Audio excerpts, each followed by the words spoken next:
Jadi saya sebagai anggota DPR juga sebagai masih melekat saya sebagai advokat dan juga pengamat hukum melihat ini sangat miris ya. Bagaimana dunia advokasi, dunia advokat ya tercoreng dengan dugaan tindak pidana contempt of court. Jadi ini bisa dikategorikan melanggar yang kita maksud dengan dugaan tindak pidana contempt of court atau penghinaan lembaga peradilan. Jangan ucapan dengan gerakan itu sudah bisa masuk unsur yaitu contempt of court, di mana berperilaku tercela di depan pengadilan atau melakukan suatu perbuatan tidak mentaati perintah daripada peradilan atau menghalang-halangi jalannya peradilan atau melakukan tindakan mendegradasi ya lembaga peradilan itu sendiri. Kewibawaan pengadilan itu tercemar. Nah, kalau saya lihat tindakan di persidangan yang lewat video itu ya, Saudara Rasman, ya patut diduga itu telah terpenuhi unsur-unsur yang kita maksud dengan contempt of court. Jadi hakim bisa melakukan upaya hukum, hakim bisa memerintahkan jaksa untuk melakukan upaya hukum dengan lewat kepolisian, bisa melakukan pengaduan sehubungan dengan contempt of court atau penghinaan peradilan. Ya itulah, kalau persidangan yang menentukan adalah persidangan ada hakim. Hakim jalannya persidangan, hakim bisa menegur peserta di persidangan, baik terdakwa, saksi ataupun lawyer yang ada dalam persidangan tersebut. Sudah diatur oleh hukum bagaimana kita bertingkah laku di dalam persidangan. Jadi tidak melanggar kode etik ya, tidak melakukan suatu perbuatan yang dianggap sebagai penghinaan. Saya lihat kan ada teriak-teriak sampai ada yang naik meja ya. Nah itu sudah masuk kategori penghinaan atau contempt of court. Dan itu hakim bisa memerintahkan jaksa untuk melakukan tindakan hukum terhadap perkara tersebut. Ya patut diduga sudah melanggar tatip persidangan, menghalang-halangi jalannya persidangan, bisa dianggap begitu, membuat lembaga peradilan ini tercemar. Kewibawaan peradilan ini dicemari gitu. Apalagi saudara terdakwa ya dalam perkara tersebut nyata-nyata di dalam video yang kami terima sudah bertingkah laku seperti itu. Dan untuk hakim dalam perkara ini itu bisa dalam persidangan berikutnya itu bisa mengeluarkan penetapan penahanan dalam perkara yang sedang berjalan gitu, karena dianggap terdakwa tidak kooperatif, tidak menghargai persidangan, membuat keonaran. Bisa begitu hakim punya kewenangan untuk melakukan penetapan penahanan. Maka saya katakan tadi bahwa dalam kejadian tersebut kan dia kan sebagai terdakwa, itu dalam persidangan besok atau minggu depan pasti ada persidangan lagi kan. Nah itu bisa saja hakim mengeluarkan penetapan untuk penahanan jika hakim berpandangan bahwa terdakwa diduga tidak kooperatif atau tidak mengindahkan tata tertib persidangan, tidak mentaati himbauan hakim dan lain-lain. Hakim dalam memutuskan perkara itu pasti melihat dari segala aspek ya. Satu, dari keterangan terdakwa itu sendiri, bukti yang dihadirkan dalam persidangan oleh jaksa, dan pernyataan dari kesaksian dalam ini korban ya, saksi korban. Bagaimana dakwaan di dalam persidangan apakah terbukti di situ. Tetapi sikap juga dapat mempengaruhi putusan hakim. Jadi memang kita miris ya, saya sebagai bagian dari advokat, saya penasihat Kongres Advokat Indonesia, melihat sudah banyak kejadian di mana banyak pengacara dan advokat itu menjadi tersangka. Banyak pengacara dan advokat itu sudah berkeluhan dalam tanda petik tidak mencerminkan seorang advokat. Advokat kan dikatakan sebagai penegak hukum.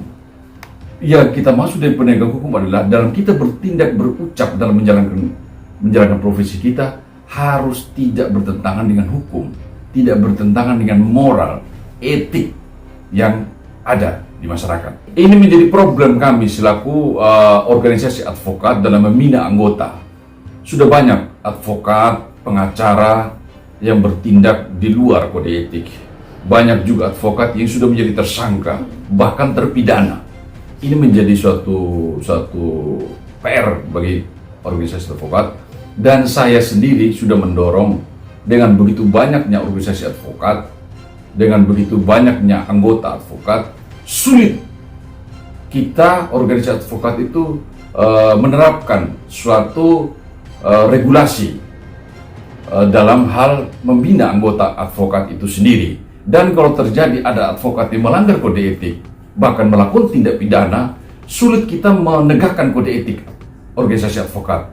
Makanya kami dari Kongres Advokat Indonesia itu lagi mendorong suatu badan, satu lembaga yang namanya Dewan Advokat Nasional, di mana kita kan organisasi advokat ini multibar, sudah banyak lah organisasi, puluhan bahkan. Bagaimana solusinya? Kita berpikir tentang Dewan Advokat Nasional adalah organisasi yang hanya mengatur regulasi kode etik, tidak beranggota. Dia hanya lembaga yang mengatur regulasi dan kode etik untuk mengatur para anggota advokat itu sendiri. Yang sekarang kejadiannya, ya dampak daripada banyak organisasi advokat ini, makanya tidak ada suatu aturan yang mengikat, yang bisa mengatur advokat dengan tepat, sehingga advokat itu bisa tunduk pada kode etik, rule yang diatur oleh advokat. Tapi karena banyak organisasi, advokat bisa berpindah dari satu organisasi ke organisasi yang lain kalau adanya tuntutan kode etik dari organisasi advokat itu sendiri. Nah, ini satu dilema bagi kami selaku penegak hukum juga dalam berorganisasi advokat. Malu. Ya, saya pribadi ini merasa malu masyarakat menjadi pergunjingan sekarang. Bagaimana seorang advokat yang dikatakan penegak hukum tetapi melakukan tindakan yang tidak mengindahkan hukum, tidak mengindahkan moral etik. Nah, ini menjadi permasalahan kami. Saya selaku adalah pembina ya di Kongres Advokat Indonesia, ini menjadi PR kami, yang menjadi PR kami berpikir sampai dengan ide adanya organisasi Dewan Advokat Nasional. Ini salah satu penyebab ya ini, karena tidak bisanya kami organisasi advokat mengatur anggota dalam tanda petik yang sudah terjadi banyak di masyarakat. Sudah menonton di berita di Instagram tentang oknum-oknum advokat yang melakukan menjalankan profesi, tidak menjalankan kode etik dengan baik. Ya itulah beban kami nih, kalau para advokat-advokat yang betul-betul konsen kepada penguatan lembaga advokat, konsen kepada penegakan hukum. Bagaimana mungkin kita dikatakan penegak hukum, advokat dalam hal ini, kita mau menegakkan hukum, kita sendiri melakukan pelanggaran hukum.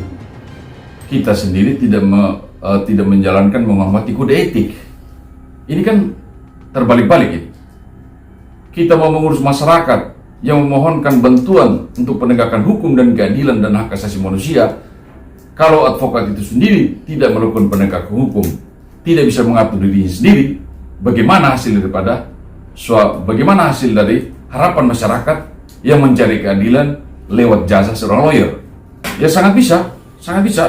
Dan itu tergantung daripada organisasi di mana dia bernaung. Apalagi kalau dia ada terlibat perkara di pengadilan, diputuskan dengan ancaman hukuman 5 tahun penjara, itu syarat seorang advokat dicabut izinnya. Kembali adalah bagaimana advokat di mana advokat yang bermasalah bernaung itu melakukan tindakan tersebut. Dan di dalam undang-undang advokat sudah diatur bagaimana tata cara seorang advokat dicabut izinnya. Ya, satu-satunya seorang advokat itu melakukan dugaan tindak pidana yang diancam 5 tahun, dan dalam proses hukuman dia dinyatakan bersalah, itu bisa cabut izinnya. Ya, apalagi sebenarnya Pak Hotman Paris bisa melakukan upaya hukum juga kalau merasa dirinya tercemar nama baiknya, merasa terancam nyawanya sangat bisa untuk melakukan pelaporan di kepolisian. Karena saya lihat betul-betul dalam posisi sangat tidak menguntungkan, gitu. Apalagi dilihat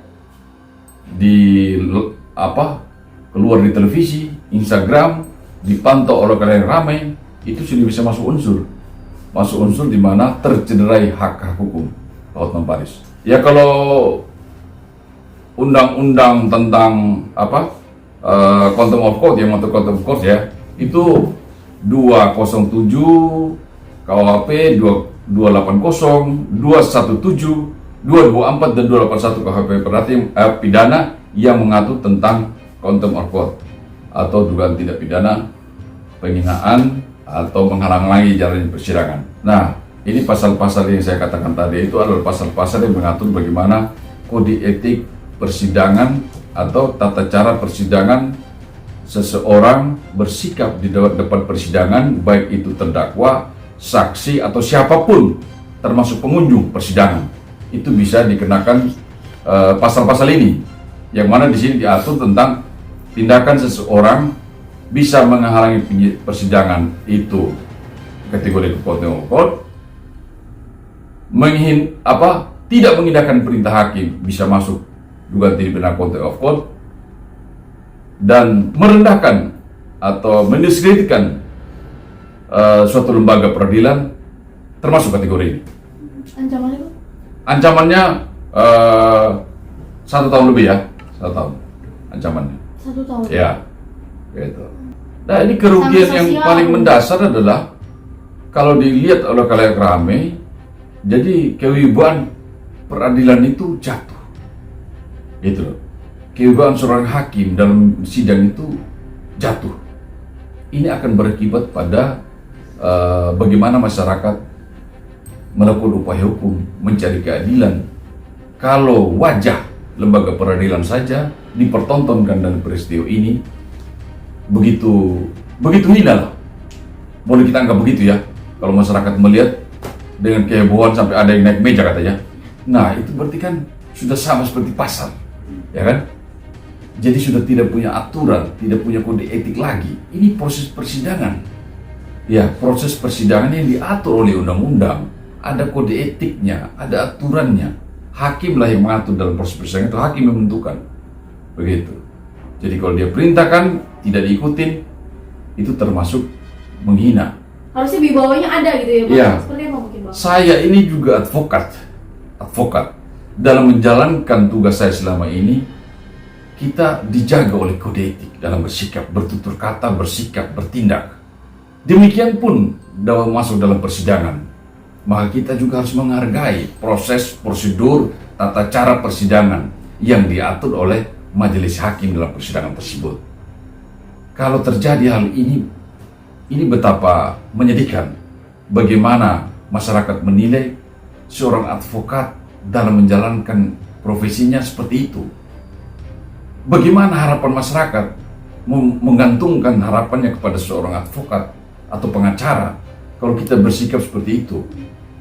Jadi para senior kami yang mendirikan lembaga advokat, organisasi advokat ya, sudah begitu merancang tentang kode etik dengan bagus, aturan organisasi dengan bagus, pendidikan advokat dengan bagus. Hasilnya seperti ini. Ini menjadi koreksi juga kami organisasi advokat yang begini banyak ya.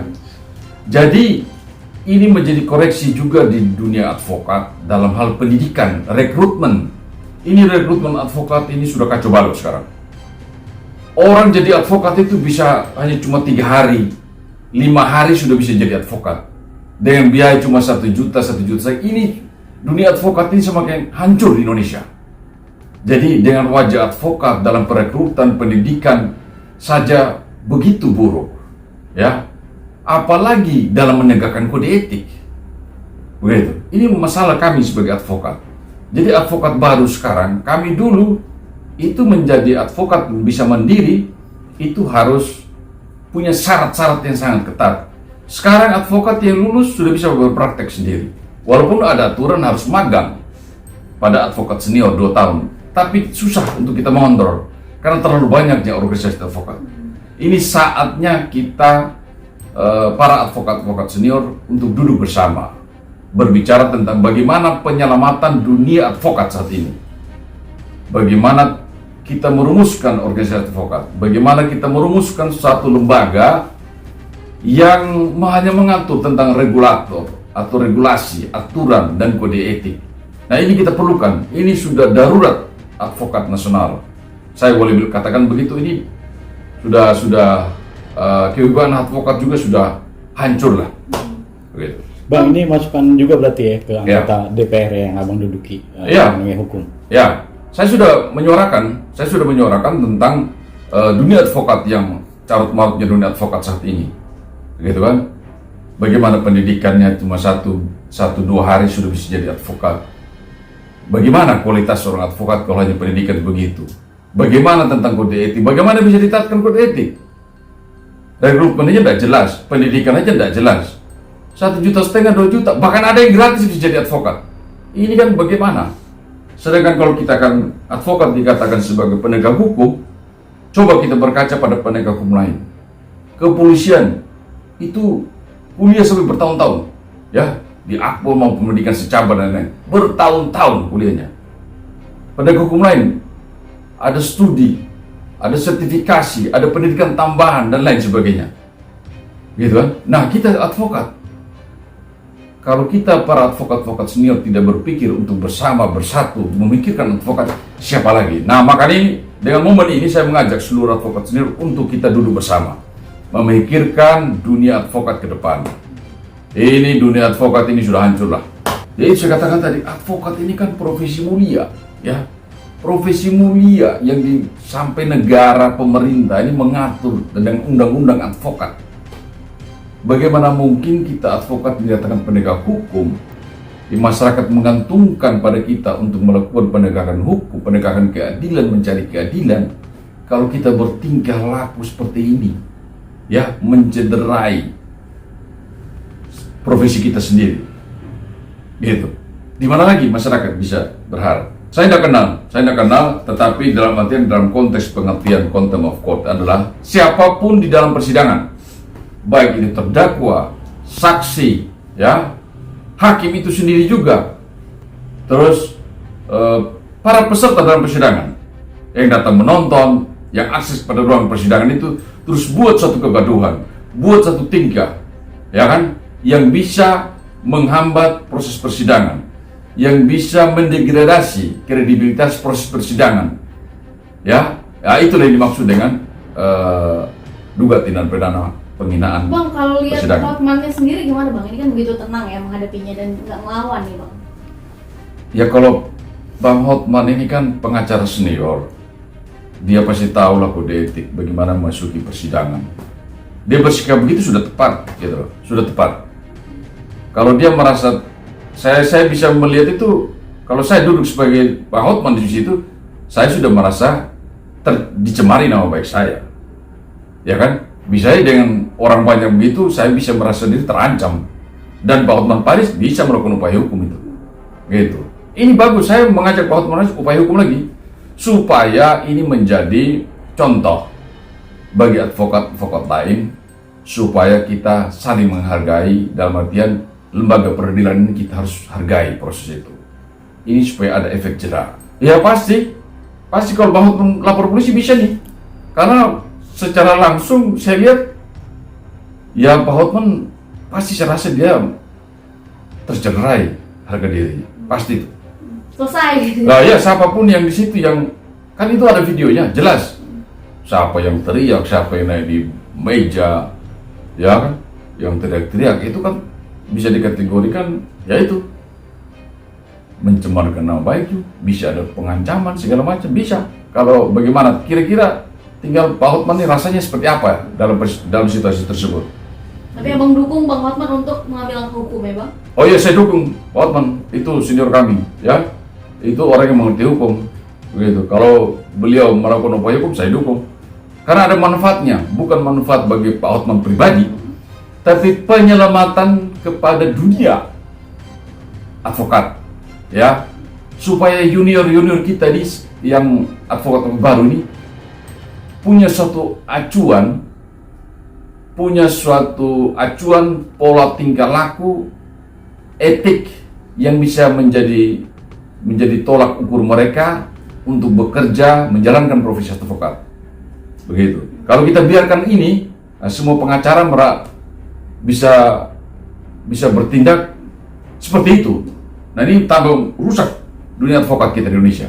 Sekarang yang namanya terdakwa atau para pihak dalam persidangan bisa saja memohon apa saja, tapi kan semua dikaji, dilihat permohonan apa sih yang saya dalam persidangan yang selama saya menjalani profesi selama 25 tahun bisa juga kita mengajukan itu, tetapi apakah hakim memenuhi permintaan itu? Itu persoalan lain. Begitu. Didorong dari motivasi apa sehingga terdakwa minta mengganti hakim? Kan kita perlu lihat, apa hakim bertindak tidak adil, apakah hakim berat sebelah, atau tindakan hakim apa? Gitu. Ya kita kan belum tahu ya. Namanya itu subjektif semua. Subjektif. Tetapi kita dalam bersidang, saya pribadi selama ini dalam bersidang, ya kita memohon sesuatu itu kan dalam koridor bagaimana kita menjalankan profesi kita secara baik, gitu loh. Tidak keluar daripada hal-hal yang mengakibatkan lembaga ini tercederai, proses persidangan ini tercederai, gitu. Kalau jadi dari tertutup jadi terbuka bisa, Bang? Oh, bisa saja. Jadi dalam persidangan itu hakim melihat bahwa persidangan itu bisa terbuka dan tertutup sesuai tergantung kondisi.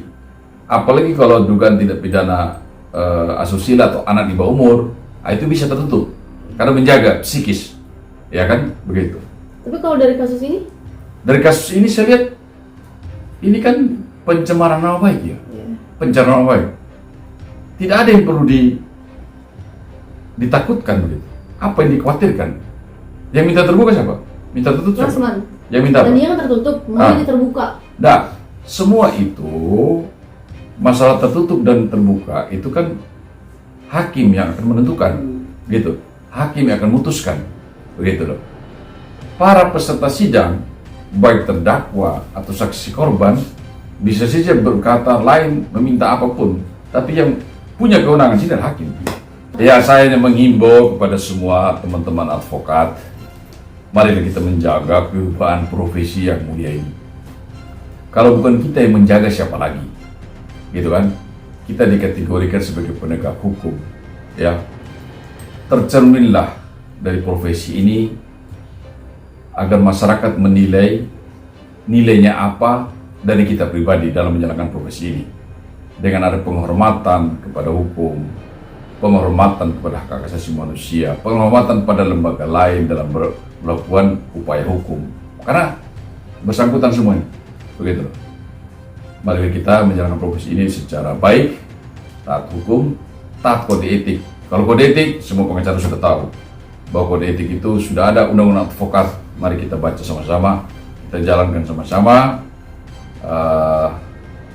agar dunia advokat ini, profesi advokat yang mulia ini betul-betul menjadi harapan masyarakat yang bisa melakukan pencerahan hukum agar hukum di Indonesia semakin baik, gitu. Jadi jangan lupa untuk subscribe Cumi Cumi. Ditekan ya tombol lonceng merahnya.